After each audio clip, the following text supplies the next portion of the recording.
I remember the day I met Jim some 35 years ago.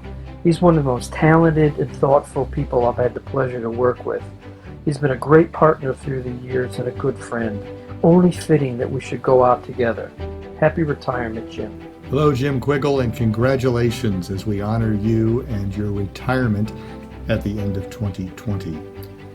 Jim, the contributions you've made to the world of fighting insurance fraud are just incredible. In the years of the coalition, you have led so many of our communications efforts.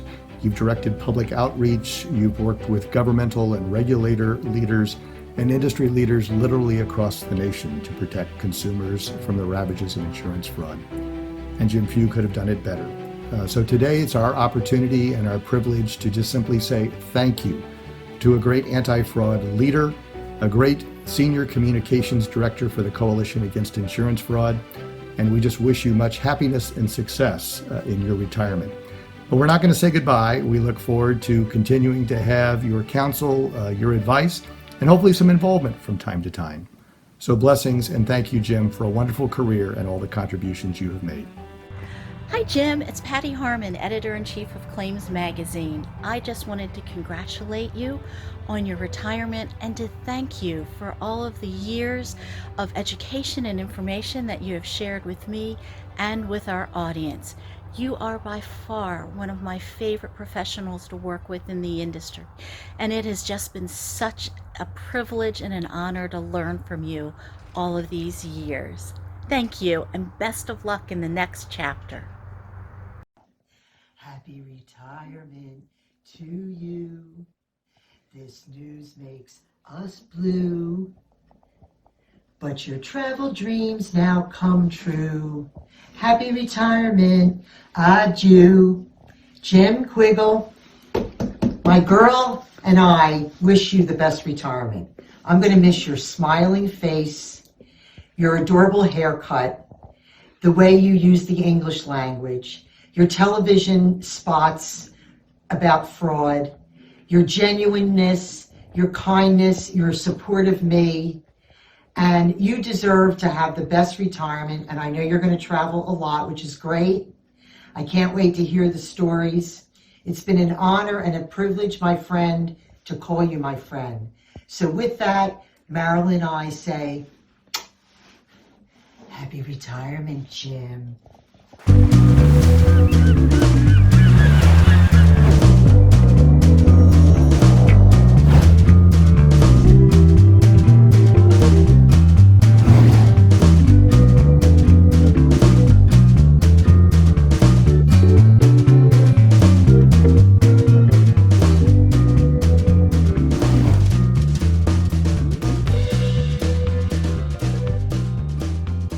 Jim, welcome to the podcast.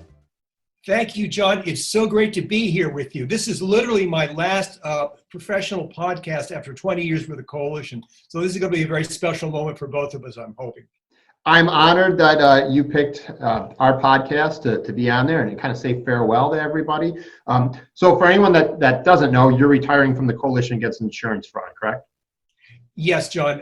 As of the end of December, I'm a free agent. I will be fully retired and looking forward to a very terrific next trimester of life of activities. So give a little background about yourself for those watching that may not be familiar with your work. Yeah, John, I've been with the Coalition for 20 years now, 20 amazing years, unforgettable years. And, you know, like everyone, I started off very humbly as a small town reporter for a small town daily newspaper. My first salary was $8,400 a year, and I still felt like I was making $1 million a year. Just glad to have a job and contributing to society. And so, since then, I've graduated from a series of corporate jobs where I thought there was a little more money, more opportunity, and all in Washington, D.C., which is my hometown. So it's great to really finish my career here at the Coalition in my hometown as well, where my friends and family live. Couldn't ask for a better send-off. What made you decide to retire now, or has this been something that's been planned for a while?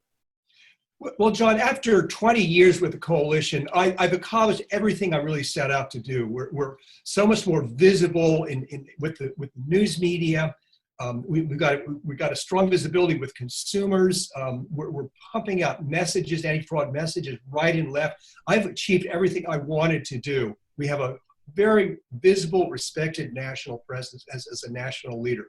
So at age 67, I've said, well, there's another trimester that I have ahead of me. I want to get good at photography.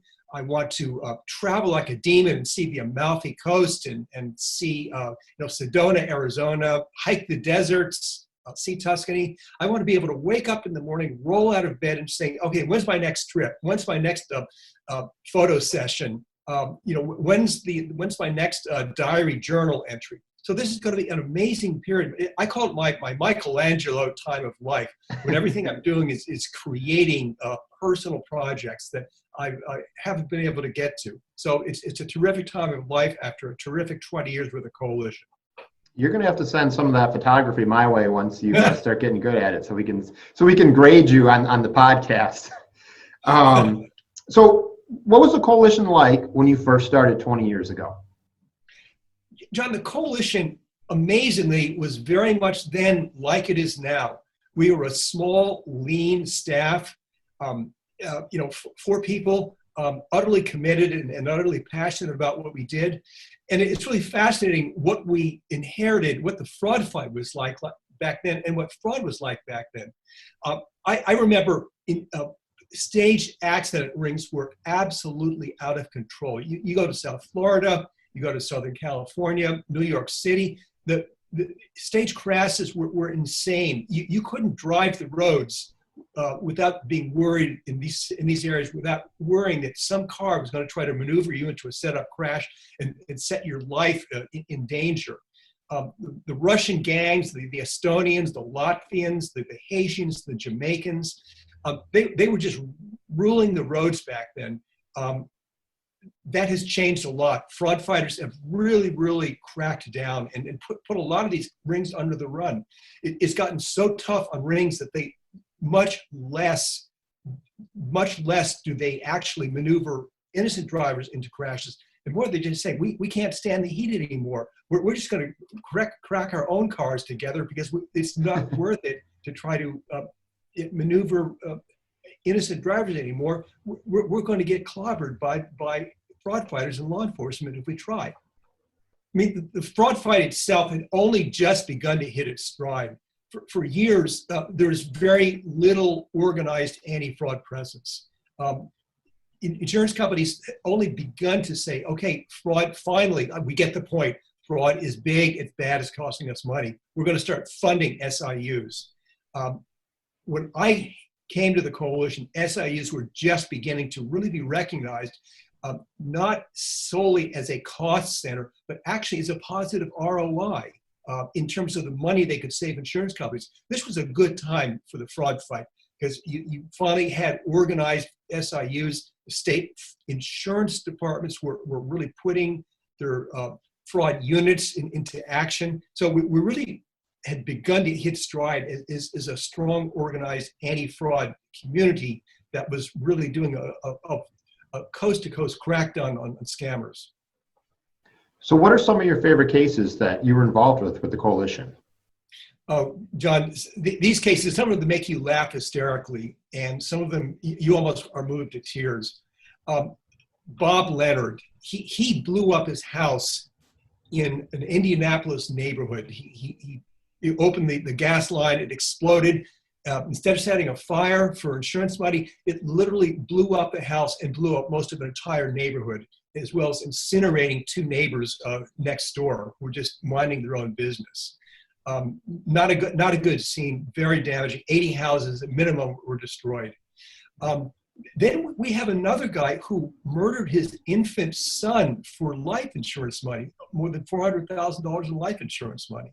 Now you have to ask yourself, what was the life insurance company thinking when it, when it insured the life of an infant who had no real reason to be insured? I remember another guy, Shannon Englund in Oregon. He wanted disability money. So what did he do? He had his son shoot him in the legs with a shotgun so he could scan disability and say that he was ambushed. an incredible case. The guy ended up getting convicted. So his legs are blown to smithereens. He has no money, disability money, and he's got a nice, tidy sentence in jail. Not such a good situation. I remember another case, and this is a little bit racy, but there's a woman who claimed that she had a real serious injury condition, and she was collecting workers' comp. So what happened, she was finally surveilled. She pulled up in front of the courtroom, in front of the building for a medical exam, got out, walked in on crutches, had her medical exam, left carrying her crutches in her arms. She tossed them into the back of her car, and in high heels, she ran several blocks to a public park, whereupon she met her boyfriend. They went behind the bushes. She got down on her knees and gave the guy oral sex. She was surveilled doing this. She gave oral sex to her boyfriend in a position that was medically impossible given her medical condition. Needless to say, this was all caught on tape. Was a nationally news-covered crime, and of course she was convicted. You have to go figure, what were these people thinking when they were trying to commit these scams? What's the biggest changes you've seen with the coalition in general, just since you started 20 years ago until now? Well, I think the coalition started as a small organization. We're still very small then, but we've expanded our reach tremendously. We started off, when I came to the coalition, maybe 30 or 40 members. We're now over 230 organizational members. That's incredible when you think about how far we've come since then. We still have the same size staff as we did then, yet we've gone from then to 230 members. Our mission is still the same. We're the only organization that brings together consumer groups, insurance companies, regulators, law enforcement, legal, and others. What makes us so unique is that, when we were first founded, insurance companies and consumer groups did not get along well at all together. They didn't trust each other. They were always at loggerheads about high auto rates and everything else. They said, okay, but we're going to come together on one thing and trust each other, and that's insurance fraud. We can agree that we got to fight that. So that mission has remained unchanged over the years. We're still the only group that brings together all these fraud fighters, unites the fraud fight behind one shared mission. And it's a huge plus that makes us unique. It has not changed in my 20 years. It hasn't changed since 1993 when we were founded. I'm so proud to be part of that unique, amazing mission. There's going to be big shoes to fill when you leave. So can you tell us a little bit about your successor and what we can expect from him in the coming years? Sure. My successor is Arinze Itokauchi, an amazing millennial who's just full of energy. He's got a criminal justice background. He's got a background in politics. He really knows this. He really knows the ropes well. You can expect him, being a millennial, he's going to add an even greater digital presence. You're going to see far more digitizing of our communications operations. You can see far more videos, maybe more animation. The sky's the limit. So he's going to leave a very personal mark on our communication, take us to the next level. And I'm prepared to be absolutely impressed to see where he's taken us in 6 months. So Arinze, you're on fire already. And I can't wait to see how big that fire is burning bright as we expand our communications operations in the next 6 months and even 6 years. What year did you start at the coalition? 2000? Yes, I came to the coalition in March 2000. Dennis J., our former executive director, hired me. Amazingly, Dennis hired me for a previous job at a property casualty insurance agents association where I was for 9 years. So Dennis and I actually have almost 30 years together in the insurance business. Go figure. How often does that happen? How have you seen fraud change over the last 20 years? Like, how has it evolved? John, fraud has evolved really almost from an afterthought to a mainstream profession that's far better funded than it was. Insurance companies take fraud far more seriously. Fraud fighters have really had to fight that hard battle to make insurance fraud a relevant mission. That's happened. Most states now have fraud bureaus. They have varying degrees of funding, some not so much, some pretty good. But that says it's taken us a long way since the days when a lot of states did not have fraud bureaus. Fraud was still considered an afterthought in the insurer community. I think fraud itself has evolved tremendously too. We need to be very wary that fraud is becoming a transnational crime. It's not just a domestic issue anymore.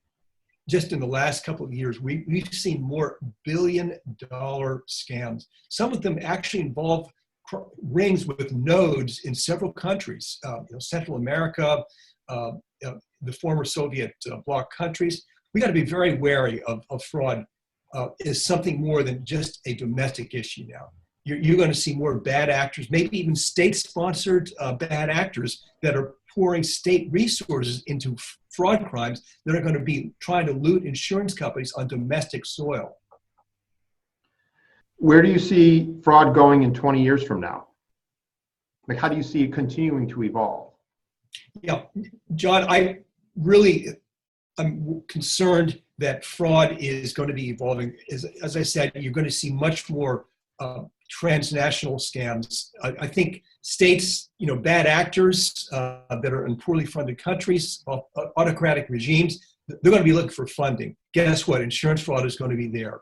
Scammers from overseas are going to be linking up with U.S. bad actors, and you're going to see far more transnational scams in the billion-dollar range.